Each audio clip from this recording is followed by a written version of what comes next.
Radhe Radhe friends. ओम गम गणपते नमः। ओम नमो भगवते वासुदेवाय। श्री गीता ज्ञान। श्री राधे राधे। अध्याय 4 ज्ञान कर्म संन्यास योग। ज्ञान का योग और कर्म का अनुशासन। चौथे अध्याय में श्री कृष्ण अर्जुन को दिए जा रहे दिव्य ज्ञान के आदि कालन उद्गम को प्रकट करते हुए उसमें उसके विश्वास को पुष्ट करते हैं। वे बताते हैं कि यह वही शाश्वत ज्ञान है जिसका उपदेश उन्होंने आरंभ में सर्वप्रथम सूर्यदेव को दिया था और फिर परंपरागत पद्धति से यह ज्ञान निरंतर राज ऋषियों तक पहुंचा। अब वे अर्जुन को उनका प्रिय मित्र और परम भक्त है। अब वे अर्जुन जो उनका प्रिय मित्र और परम भक्त है उनके सम्मुख इस दिव्य ज्ञान को प्रकट कर रहे हैं। तब अर्जुन प्रश्न करता है कि वे श्री कृष्ण जो वर्तमान में उसके सम्मुख खड़े हैं वे इस ज्ञान का उपदेश युगों पूर्व सूर्यदेव को कैसे दे सके। इसके प्रति उत्तर में श्री कृष्ण अपने अवतारों का रहस्य प्रकट करते हैं। वे बताते हैं कि भगवान अजन्मा और सनातन है, फिर भी वे अपनी योग माया शक्ति द्वारा धर्म की स्थापना के लिए पृथ्वी पर प्रकट होते हैं, लेकिन उनके जन्म और कर्म दिव्य होते हैं और वे भौतिक विकारों से दूषित नहीं हो सकते। जो इस रहस्य को जानते हैं वे अगाध श्रद्धा के साथ उनकी भक्ति में तल्लीन रहते हैं और उन्हें प्राप्त कर फिर इस दुनिया में पुनः जन्म नहीं लेते हैं। इसके पश्चात इस अध्याय में कर्म की प्रकृति का व्याख्यान किया गया है और कर्म, अकर्मणता तथा वर्जित कर्म से संबंधित 3 सिद्धांतों पर चर्चा की गई है।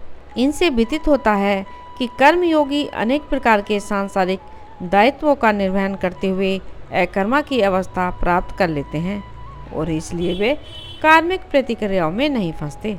इसी ज्ञान के साथ प्राचीन काल में ऋषि मुनि सफलता और असफलता, सुख दुख से प्रभावित हुए बिना केवल भगवान के सुख के लिए यज्ञ के रूप में कर्म करते हैं। यज्ञ कई प्रकार के होते हैं और इनमें से कई यज्ञों का उल्लेख यहाँ किया गया है। जब यज्ञ पूर्ण समर्पण की भावना से संपन्न किए जाते हैं तब इनके अवशेष अमृत के समान बन जाते हैं। ऐसे अमृत का पान करने से साधक के भीतर की अशुद्धता समाप्त हो जाती है। इसलिए यज्ञों का अनुष्ठान पूर्ण निष्ठा और ज्ञान के साथ करना चाहिए। ज्ञान रूपी नौका की सहायता से महापापी भी संसार रूपी कष्टों के सागर को सरलता से पार कर लेता है। ऐसा दिव्य ज्ञान वास्तविक आध्यात्मिक गुरु से प्राप्त करना चाहिए जो परम सत्य को जान चुका हो।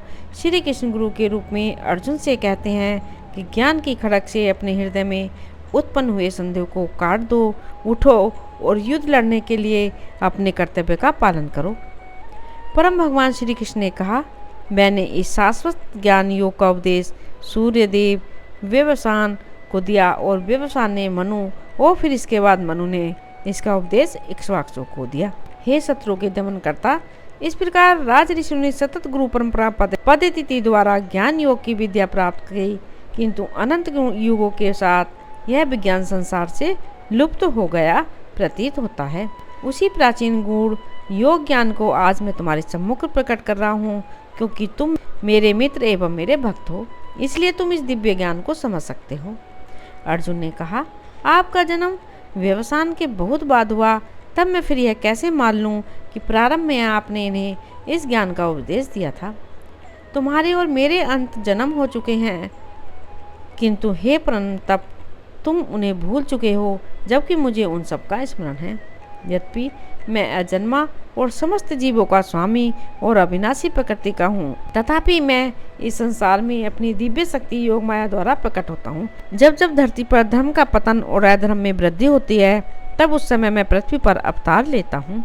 भक्तों का उद्धार और दुष्टों का विनाश करने और धर्म की मर्यादा पुनः स्थापित करने के लिए मैं प्रत्येक युग में प्रकट होता हूँ। हे अर्जुन, जो मेरे जन्म एवं कर्मों की दिव्य प्रकृति को जानते हैं वे शरीर छोड़ने पर संसार में पुनः जन्म नहीं लेते, अपितु मेरे नित्य धाम को प्राप्त होते। आसक्ति, भय और क्रोध से मुक्त होकर पूर्ण रूप से मुझ में तल्लीन होकर मेरी शरण ग्रहण कर भूतकाल में अनेक लोग मेरे ज्ञान से पवित्र हो चुके हैं और इस ज्ञान से उन्होंने मेरा दिव्य प्रेम प्राप्त किया है। जिस भाव से लोग मेरी शरण ग्रहण करते हैं उसी भाव के अनुरूप मैं उन्हें फल देता हूँ। हे प्रथा पुत्र, सभी लोग जाने या अनजाने में मेरे मार्ग का ही अनुसरण करते हैं।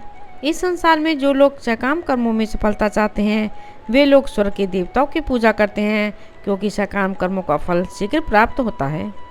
मनुष्यों के गुणों और कर्मों के अनुसार मेरे द्वारा 4 वर्णों की रचना की गई है। यद्यपि मैं इस व्यवस्था का सृष्टा हूँ, किंतु मुझे अकर्ता और अविनाशी मानो।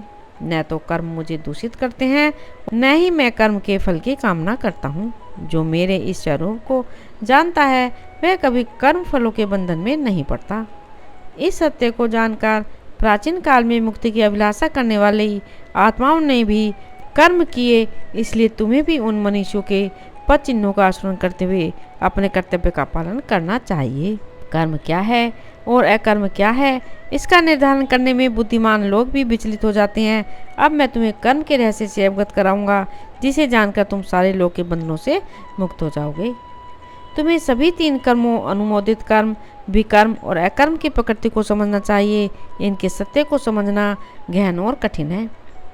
वे मनुष्य जो अकर्म कर्म और कर्म अकर्म को देखते हैं वे सभी मनुष्यों में बुद्धिमान होते हैं।